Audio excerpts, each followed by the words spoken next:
నేను ప్రభాకర్ నూటెడ్డి. సంగారెడ్డి జిల్లా పటాన్చెరులో బీజేపీ విజయ సంకల్ప యాత్ర జరిగింది. ఈ సభకు ప్రధానమంత్రి నరేంద్ర మోడీ హాజరయ్యారు. నరేంద్ర మోదీకి ప్రజలు బ్రహ్మరథం పలికారు. मंत्री को जो है अपने जनप्रिय नेता को जो है देखने के लिए काफी उत्साहित है। कई दिनों से हम लोग इंतजार कर रहे थे और जो कि आप देख भी सकते हैं कि जनता में जबरदस्त उत्साह है, उमंग है प्रधानमंत्री की एक झलक देखने के लिए, अपने जनप्रिय नेता प्रधानमंत्री नरेंद्र मोदी की एक झलक देखने के लिए। और जो यहाँ थोड़ा हमारे दर्शकों को जिस जगह पर प्रधानमंत्री पहुंचे हैं संगारेड्डी, वहां की कुछ खासियत बताइए, क्यों इतना इंपॉर्टेंट है? प्रधानमंत्री ने क्यों चयन किया आदिलाबाद और संगारेड्डी का तेलंगाना की जनता के साथ उन्मुख होने के लिए, उन्हें संबोधित करने के लिए? संगारेड्डी की खासियत।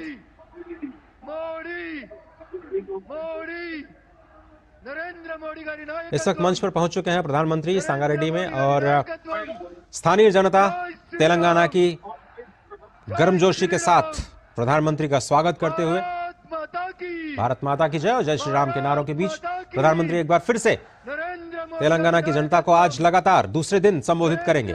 तो याद होगा कि कल तेलंगाना के आदिलाबाद में उन्होंने जनसभा को संबोधित किया था, उसके बाद तमिलनाडु पहुंचे प्रधानमंत्री और वापस फिर आज सुबह उज्जैनी महाकाली के दर्शन पूजन के बाद प्रधानमंत्री ने 7,000 करोड़ रुपए की परियोजनाओं का शिलान्यास, लोकार्पण और आधारशिला रखी और उसके बाद फिर से एक बार जनसभा को संबोधित करते हुए जय श्री राम, जय श्री राम।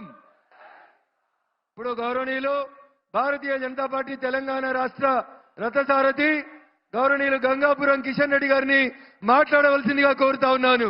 జై హింద్, జై భారత్.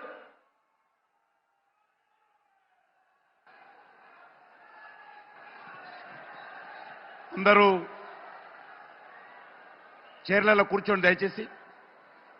చాలా మంది నిలబడి ఉన్నారు, టెంట్ బయట కూడా చాలా మంది ఉన్నారు. దయచేసి వాళ్ళందరినీ లోపలికి అనుమతించాల్సిందిగా పోలీసులను కోరుతా ఉన్నాం.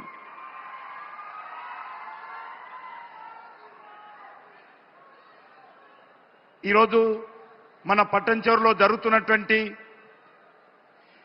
విజయ సంకల్ప సభకు వచ్చినటువంటి గౌరవ భారత ప్రధానమంత్రి విశ్వ నాయకుడు శ్రీ నరేంద్ర మోడీ గారికి తెలంగాణ ప్రజల తరఫున, తెలంగాణ భారతీయ జనతా పార్టీ తరఫున హృదయపూర్వకమైనటువంటి స్వాగతం పలుకుతా ఉన్నాను. గత 10 సంవత్సరాలుగా తెలంగాణ అభివృద్ధి కోసము నరేంద్ర మోడీ గారి నాయకత్వంలో ఎంతో అంకిత భావంతో, చిత్తశుద్ధితో కేంద్ర ప్రభుత్వం పనిచేసిందనే విషయాన్ని మరొకసారి నేను పునరుద్ఘాటిస్తా ఉన్నాను. నరేంద్ర మోడీ గారు తెలంగాణలో అనేక రకాల అభివృద్ధి కార్యక్రమాలు చేపట్టడం జరిగింది. జాతీయ రహదారుల కోసము 1,20,000 కోట్లు, అదేవిధంగా ఎరువుల సబ్సిడీ పైన 33,000 కోట్లు, రైల్వేల అభివృద్ధి కోసం 35,000 కోట్లు, అదేవిధంగా రేషన్ సబ్సిడీ మీద 30,000 కోట్లు, ఉపాధి హామీ పథకం మనరేగా కింద 26,728 కోట్లు, జీఎస్టీకి సంబంధించి 15,000 కోట్లు, రామగుండం ఎన్టీపీసీ ఆధ్వర్యంలో 1,600 మెగావాట్ల పవర్ ప్రాజెక్టు కోసం 10,998 కోట్లు, పీఎం కిసాన్ సమ్మాన్ నిధి కింద 10,000 కోట్లు, ఈరోజు మరి సర్వశిక్ష అభియాన్ కింద 7,500 కోట్లు, గ్రామ పంచాయతీల అభివృద్ధి కోసము 7,200 కోట్లు, రామగుండంలో యూరియా పరిశ్రమ కోసము 6,338 కోట్లు, ఎల్పీజీ సబ్సిడీ కింద 5,859 కోట్లు, హెల్త్ మిషన్ కింద 5,550 కోట్లు.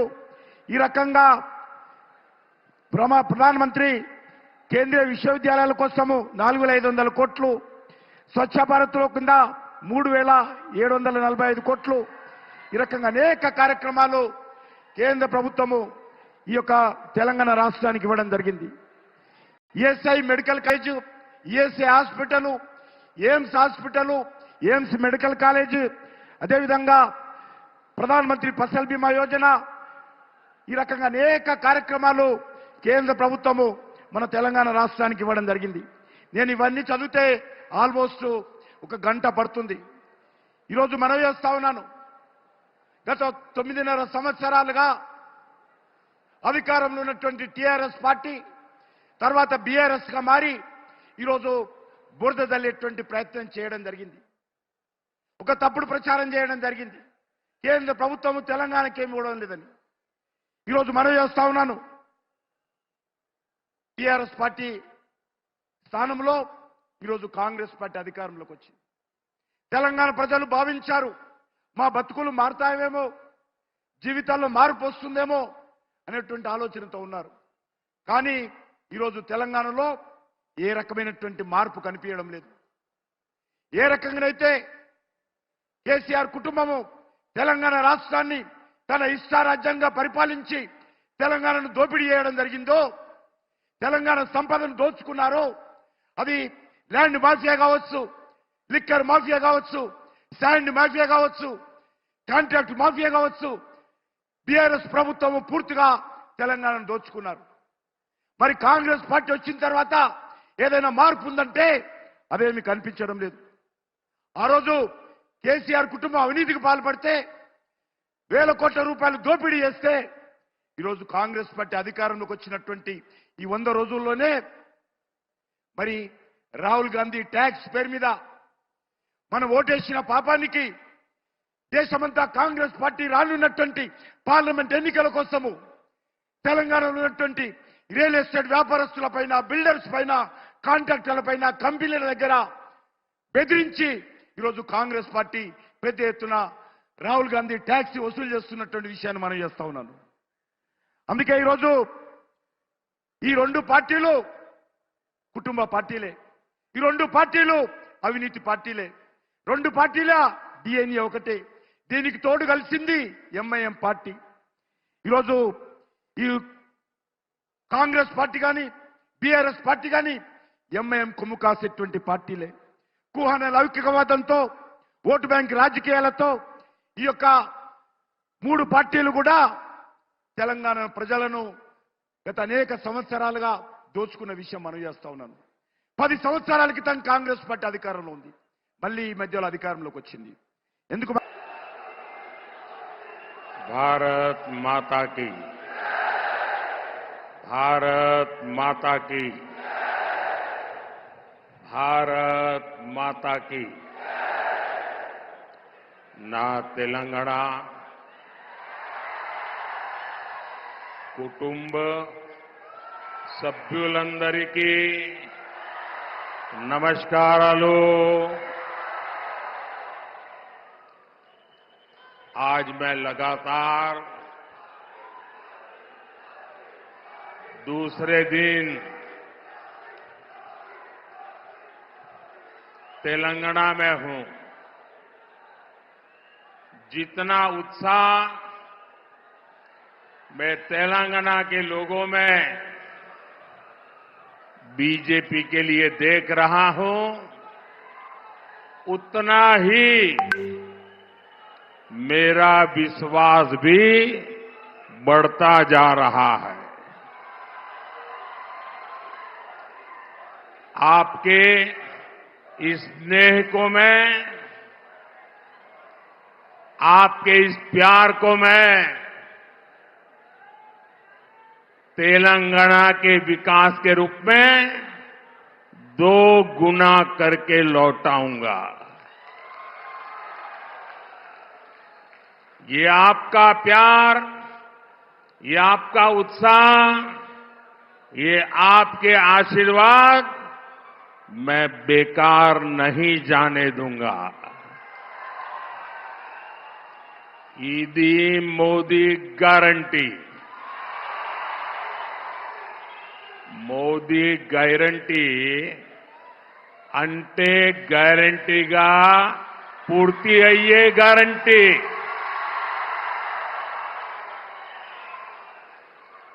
और साथियों,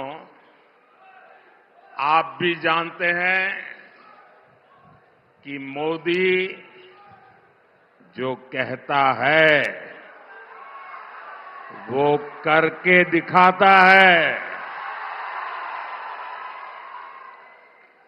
मैंने आपसे कहा था कि हम सब मिलकर भारत को पूरे विश्व में एक नई ऊंचाई पर ले जाएंगे।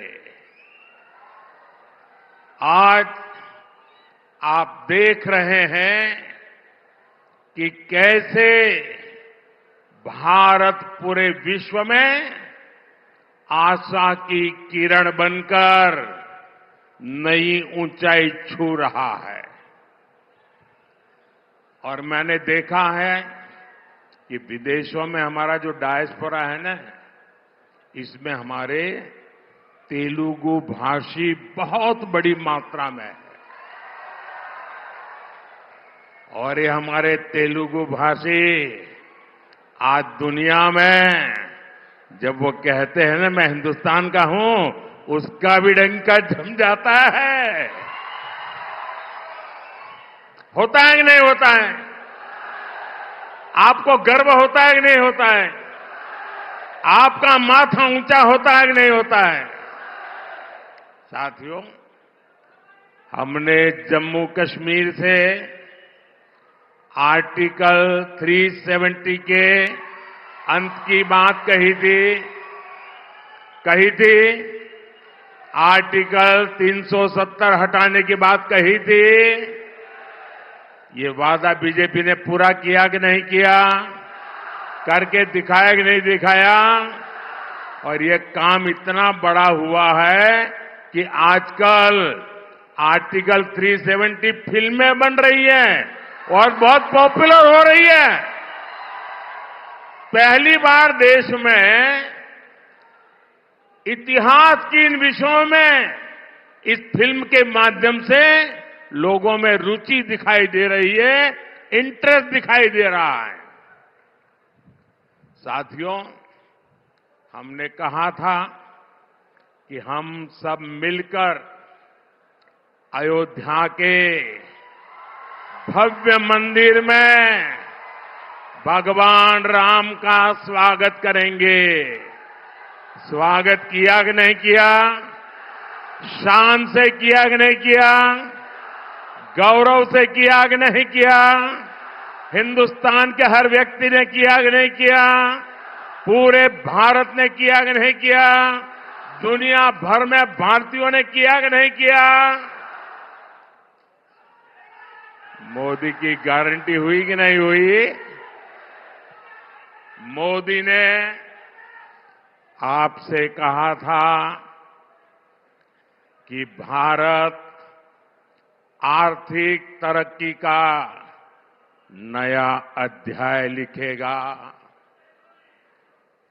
आज दुनिया की सबसे तेजी से विकास होने वाली, विश्व की सबसे तेज बढ़ती इकोनॉमी हमारा हिंदुस्तान है कि नहीं है? अब मैं आपको ये पूछूं, क्या मोदी की गारंटी पूरी हुई कि नहीं हुई? मोदी की गारंटी का मतलब पक्का है कि नहीं है? अब मैं आज आपको ये गारंटी दे रहा हूं, लिख लीजिए।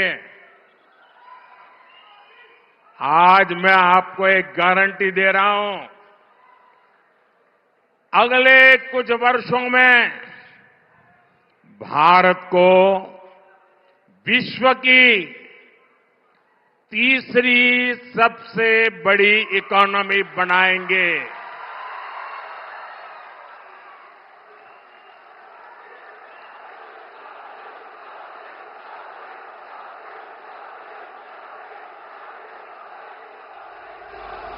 और ये वादा भी पूरा होगा क्योंकि ये मोदी की गारंटी है। और आप सब जानते हैं, पूरा देश जानता है, మోదీ గ్యారంటీ అంటే గ్యారంటీగా పూర్తి అయ్యే గ్యారంటీ। साथियों, आज जब मोदी आपसे और आपके परिवार को दी गई गारंटी को पूरा करने में लगा है, तो कांग्रेस और उसके साथी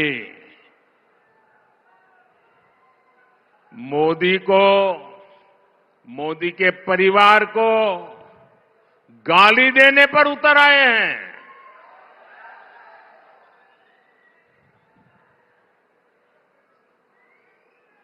ये गाली क्यों दे रहे हैं पता है? ये मोदी उनको आंखों में चुभता क्यों है? इसका कारण है, मैं इनके सैकड़ों हजारों करोड़ रुपयों के घोटालों की पोल खोल रहा हूं। मैं इन लोगों के परिवार के खिलाफ, परिवारवाद के खिलाफ मैं व्यक्तिगत आरोप किसी पे नहीं लगाया है। परिवारवाद के खिलाफ आवाज उठाता हूं। मैं सही करता हूं नहीं करता हूं? अभी किशन रेड्डी ने सबका बताया कौन किसका परिवार में क्या कर रहा है। आप जम्मू कश्मीर से लेकर तमिलनाडु तक देखिए, जहां जहां परिवारवादी पार्टियां राज कर रही हैं, वो परिवार तो मजबूत हुआ, लेकिन वो राज्य बर्बाद हुआ है कि नहीं हुआ है? वो परिवार मजबूत हो गए, वो राज्य मजबूत नहीं हुआ। क्या ये परिवारवादी राजनीति चलनी चाहिए? ये परिवारवादी पार्टियां लोकतंत्र की विरोधी है कि नहीं है? ये परिवारवादी पार्टियां टैलेंट की विरोधी है कि नहीं है? ये परिवारवादी युवा की विरोधी है कि नहीं है? जब मैं ये कहता हूं तो ये लोग क्या कहते हैं? जब मैं परिवारवाद का विरोध करता हूं, जब मैं कहता हूं कि परिवारवाद लोकतंत्र के लिए खतरा है, जब मैं कहता हूं कि परिवारवाद नई टैलेंट को उभरने नहीं देता, जब मैं कहता हूं कि परिवारवाद युवाओं का अवसर रोकता है, तो ये लोग जवाब नहीं देते हैं। उस उल्टा क्या कहते हैं? ये कहते हैं मोदी का कोई परिवार ही नहीं है। क्या परिवार वालों को चोरी करने का लाइसेंस मिल गया है क्या? ना तुम्हारा परिवार है इसलिए चोरी करने की छूट? क्या तुम्हारा परिवार ने सत्ता पर कब्जा करने की छूट? मैंने तो देखे हैं ऐसे मुख्यमंत्री, उनके एक ही परिवार के निकट के एक ही कुटुंब के 50-50 लोग उच्च पदों पर उस राज्य में विराजमान हो जाते हैं।